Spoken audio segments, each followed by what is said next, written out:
எல்லோருக்கும் வணக்கம். கேரட் அல்வா செய்யலாம். 1/4 கிலோ கேரட் எடுத்து துருவி வச்சிருக்கிறேன். 250 மில்லி பால், 150 கிராம் சர்க்கரை, கொஞ்சம் முந்திரி, திராட்சை கொஞ்சம், தேவையான அளவுக்கு நெய் எடுத்துக்கலாம். ஸ்டவ் பற்ற வச்சு மண் சட்டி வச்சுட்டா மண் சட்டி சூடு ஏறிடுச்சு. இப்போ நெய் போட்டுக்கலாம்.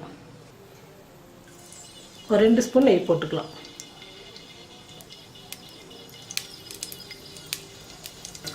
நெய் நல்லா காஞ்சிடுச்சு. முந்திரி திராட்சை போட்டுக்கலாம்.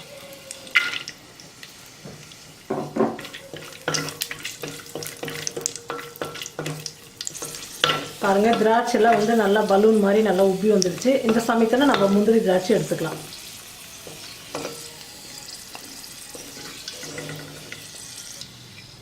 இந்த நெய்யிலே கேரட் போட்டு நல்லா வறுத்துக்கலாம்.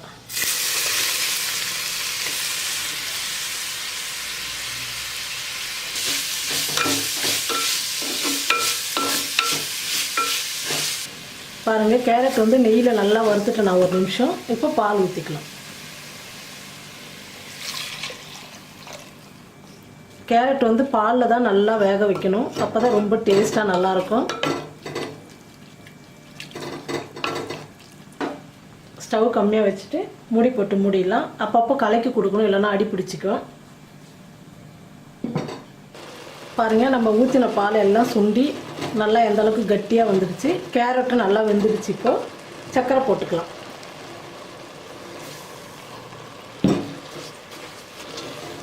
சர்க்கரை போட்டு நல்லா கலந்து விட்டுடுங்க. இன்னும் கொஞ்ச நேரம் கொதிக்கணும். கொதித்து இந்த சர்க்கரை போட்டோம் இல்லையா, அந்த ஜீரா எல்லாம் நல்லா கட்டியாக வந்ததுன்னா கேரட் அல்வா வந்து சூப்பராக ரெடி ஆகிடும். இன்னும் 1 நிமிஷம் அப்படியே விட்டுடுங்க. பாருங்கள், பாலெல்லாம் வற்றி நம்ம சர்க்கரை போட்டதெல்லாம் நல்லா இழுத்துக்குச்சு. சூப்பராக வந்திருக்கு அல்வா. இப்போ நம்ம வறுத்து வச்சுருக்கிற முந்திரி திராட்சை போட்டுக்கலாம்.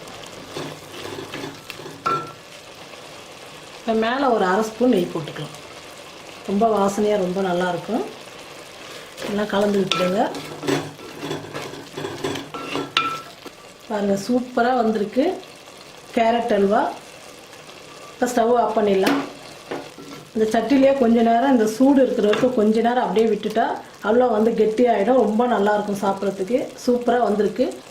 நீங்களும் இந்த மாதிரி செஞ்சு பாருங்கள். செஞ்சு பார்த்துட்டு கமெண்ட்ல சொல்லுங்கள். பிடிச்சிருந்தா இந்த வீடியோவை எல்லாருக்கும் ஷேர் பண்ணுங்கள். நன்றி.